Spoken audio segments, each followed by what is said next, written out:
welcome back to our podcast. Oh, you're eating a sandwich. My fault. This episode is a cute one. We're going to be diving into... What's your definition of cute? Like, it's kind of gonna deep. be pretty... Yeah, it's going to be pretty... We're talking about kind of racial identity and, like, being in a predominantly white area as a person of color. And how it's a whole little experience. So, who would like to start? Today we have... Oh, my God. Okay. Today we're joined here by... Christopher Knight. You want to tell us a little bit about yourself? So I'm a senior at early college, and I'm here because I grew up in a mostly white community most of my life, and I just wanted to talk a little bit about my life experience. So. And honestly, I think he'd be great for this because he's really creative and he's a pretty unique person. So I feel like his insight would be really good for this episode specifically. Chris, what's your art Instagram? I can't even remember this. Bro, I was trying to plug you. Okay. Good night, like KNIGHTJ, like JAY. Check out his art. It's really good. Please. So I've been in a predominantly white area since 6th grade. I used to live in like the Bay, like in Hayward. And it's weird because I went from Sac to the Bay Area, and that was already just like... You move around a lot. I moved around a lot, but I was never really uncomfortable as a kid in like transitioning because I didn't really I wasn't really aware of anything. But once I hit like middle school and then I moved from such a diverse area to a white neighborhood, then that's where everything started going downhill for me. Yeah.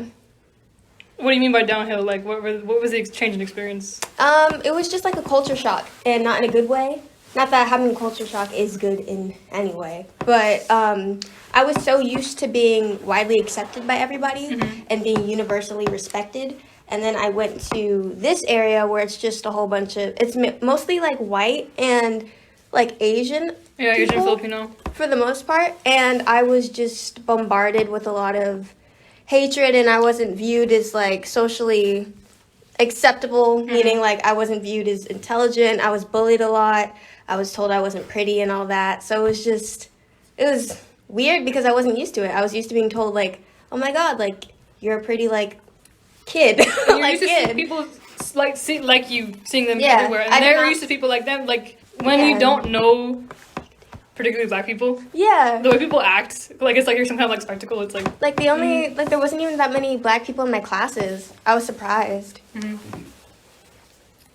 Chris, do you have any? So, I mean, I've had to deal with that since I was born, you know. Like, I've lived in the same community my whole life, so I learned, like, it's the only thing that I know. And sometimes I used to wish that I actually did grow up in, like, a black neighborhood, but then my parents would always be like, you should be thankful because you live in a gated community. But it's, like, sort of like this social aspect of it, you know, because not It's like a only blessing were... and a curse. Yeah, not only were there not that many kids in the area, but if there were kids, they're all white, so it's not like I could really relate to them. What about you? I mean, I'm half white, and I'm like, I can't coin the term white passing because I am white, but like when you see me, I'm basically just kind of like a white person too, so I can't really like, I feel like it's not really my place to speak on that kind of stuff, just because I just have some Filipino features, but like, I don't really face discrimination really based on my race, just because, you know. If you're on the website, you probably check out pictures of me. I'm just, you know, I'm like light-skinned, I have brown hair, just, you know, that's kind of my vibe. I feel like your cultural identity is still present though. Yeah, definitely. But when you see me on the street, you're not gonna like, I'm not gonna be Asian. I'm not like holding lumpia around and like fucking Filipino flags and like eating in public, like, oh, with my hands. Well, actually, it's kind of hard though. Okay, the one thing is I hate like white people etiquette and how you can't, when you're like at a restaurant and shit, you have to like sit down with your both legs on the floor, eat with like a fork and a knife, because like when I'm at home, Yeah. it's like hands, One like, leg is always up like one this. leg or two legs even, and then it's like you eat with your hands too, you know what I mean? And like, but white people, nope, you can't do that anywhere. It's just like, bro. Honestly, I'm thinking about it, and my etiquette changed when I moved from like Hayward to Fairfield. I was less eccentric, and I had to like dim down my personality a lot because I was scared of getting labeled as loud. Negative attention and stuff like that. And it's just that when you grow up in a predominantly white neighborhood, I feel like you're constantly worrying about abiding by certain stereotypes that they put in place. because you don't want to be like predictable, and it kind of forces you to be like Act a a certain model way. minority. Yeah. Like, you want to be like because when you step outside of the house, you feel like you are a representation of your entire culture as a whole, and you feel like you have to be perfect. And when you're not, you feel like you have to like. How do I explain this? It's like, you know how you'll have the kids in the class who are like the class clowns Yeah. and stuff? And I've noticed that majority of them have been black, like in my class. And when they get labeled as this, they feel like they have to play the part all the time. So it's like you're either on one side of the spectrum or the other, and you can never just like bounce around between the two. So it's Chris, weird. haven't you been class clown 2 years in a row? Or Okay, even yes, longer than that? and there's actually a term for what you were just talking about. It's called stereotype threat. I read about that in my psychology class, and it's about like you like try to conform because you're afraid to be anything else and try to like be different from what people view you as. So it kind of like puts us in like a box that's kind of hard to escape from. You know Or on what I the mean? opposite way, like Olivia was talking, like she's trying so hard to like Yeah. not be that way. Or I think the commentary side was like angry black woman. You know what I mean? You can't like act out or like lash out at Yeah. people because you don't want to be seen as the angry black woman. Which means like you're suppressing like your own emotions a lot of the time. Yeah. And you feel like you're scared to even talk to anybody about it because they wouldn't understand. It's just like you're always in a position where it's just like, I feel this way, but they wouldn't understand it because they're not even like a person of color. Like they wouldn't even like try to grasp it. So Even though I don't know, I feel like I've seen a lot more white people get mad faster than like black people. So yeah. Because they don't like Kinda understand. They don't like rejecting, yeah. no. They're just like not used to like racism. So when they say it, they're like, what? it's okay for them You know? to be angry, but for us, Yeah. we can't. So I think the weird thing that Audrey was talking about, we were kind of going through like a script for this, and they had a really good question. It was just like, at what age did you like come to understand like race as a whole? So like, well, I can't remember what specific age, but I know I was really young. My parents made an effort to make me realize that I was black. You know what I mean? So I've known what I've been. How did they make It's you? just like How did they put that effort? just teach me stuff about the culture, show me different like. I grew up watching a lot of black cartoons compared to Cool. like like what the white kids are watching, stuff like that. Read different books. the Boondocks. Yeah. Well, I mean now, but 4 years old, nah. But yeah, like because they just wanted me to make sure that I knew who I was instead of trying to be something else I wasn't. And you're proud of it too. Yeah. I like that. What about you? Honestly, I asked the question, but I have like no idea how to answer it. I think it's because like a lot of people when I was growing up didn't know what my race was. I got mistaken for like Latina a lot, especially because I went to Grange in middle school. So like there was predominantly like Black and Latino people. So that was like kind of like I was kind of used to be like, no, I'm just like mixed. And I think having like correct people is when I realized like, oh, these are the different types of ethnicities and races there are out there. And I just kind of like learned more about them as I met people too, as I was, socializing as a kid. I'm trying to think of like, because I changed schools a lot. My first school I went to, it was Lowell Creek. It's kind of the same deal as Grange. And then, I went to K.I. Jones afterward, and there was a lot of white people there, not gonna lie. So it's kind of different. And also the funding allocated to these schools based on the demographic is ridiculous. Like, when going from Lowell Creek, it was kind of like just, it wasn't like highly invested, it wasn't like low invested either. And then going to K.I. Jones, way more. Like, they had like way more opportunities, way more field trips and stuff like that, just because there's like a lot of white kids there. Yes. It was kind of ridiculous. Then I went to Grange, way opposite, like it's back and forth, depending on like the kinds of kids that they are at the schools. And then coming to early college afterward, it was just like the same deal where it just killed back and forth between like. Yeah. So it's just kind of like, it was interesting. Like, I saw the same thing at Vigo, even though it's like right near Rancho, like the richest neighborhood.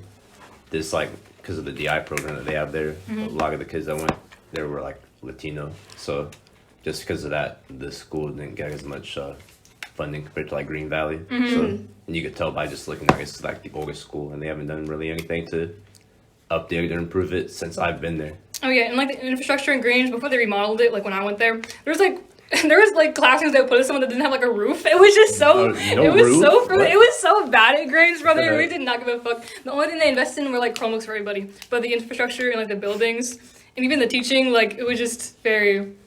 They really gave up on the kids. Yeah, it was pretty. But it shows you who they care about and who they're trying to educate. Yeah. And I went to like Itliong Veracruz Middle School, which is Where? like that was in like Union City.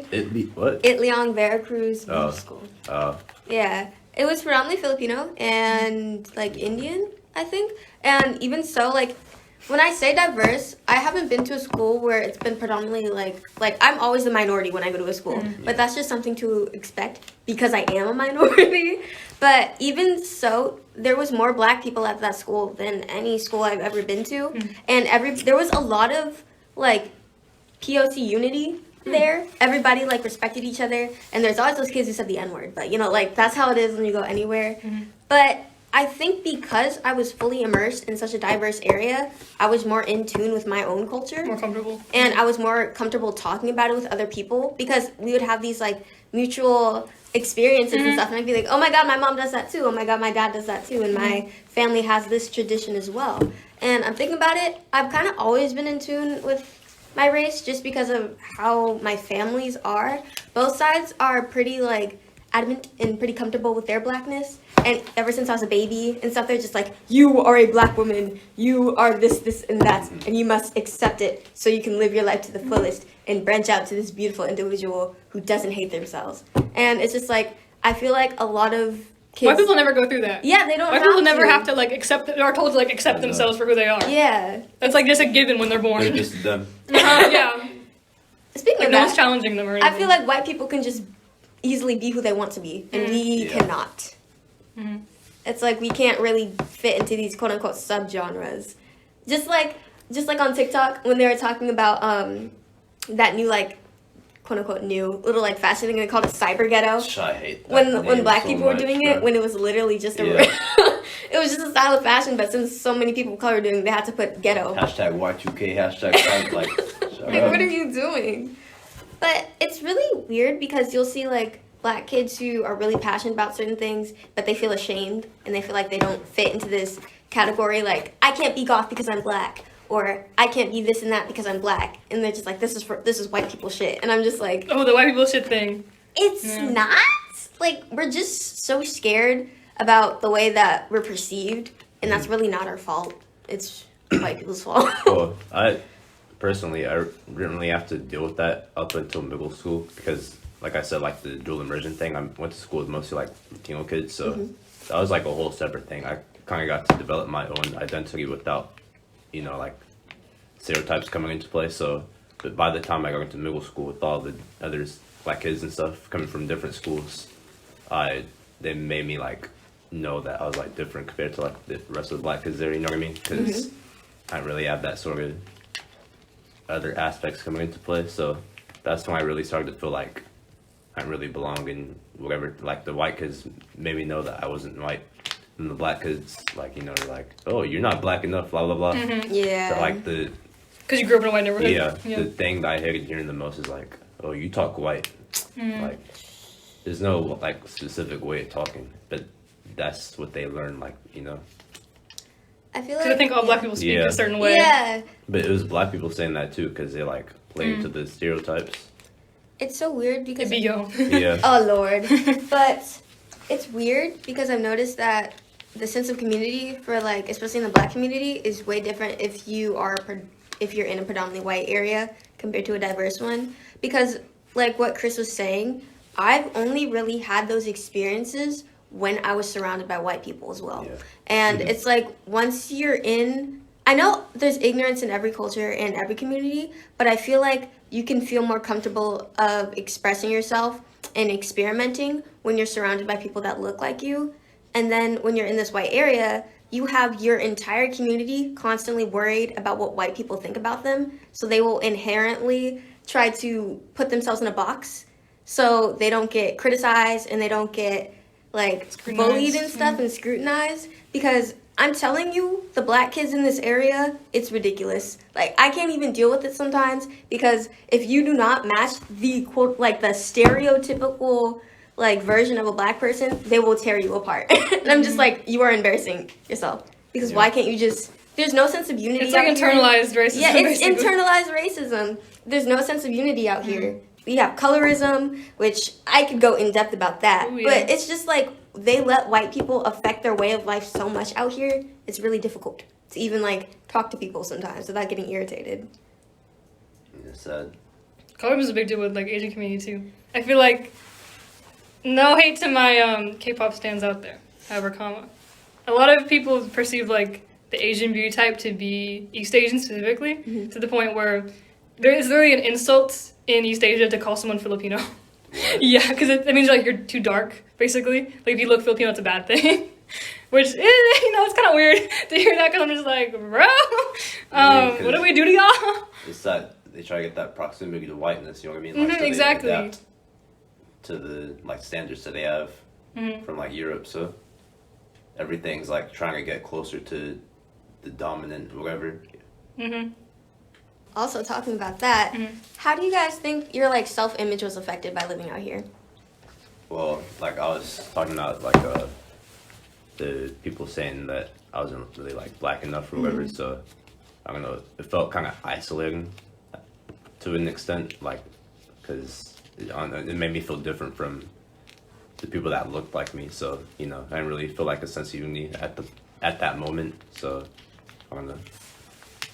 I feel like, especially as a girl, it's kind of different a little bit, especially if I have a lot of like strong, prominent black phenotypes, like my gap and my nose bridge and my hair texture. And I've noticed that when you live in areas like this, they have this one ideal version of a black girl. And if you don't fit that, you're not getting any attention. Like out here, it's kind of like the racially ambiguous, like skin curly hair girl Like with loose curls, yeah. loose curls and stuff. It's usually like like Blasian is the ideal, like that's what everybody's looking for. And Or just mixed people in general. yeah, and like if you're not that, it's just like you're built like a Coke bottle and you have the very like Instagram baddie look.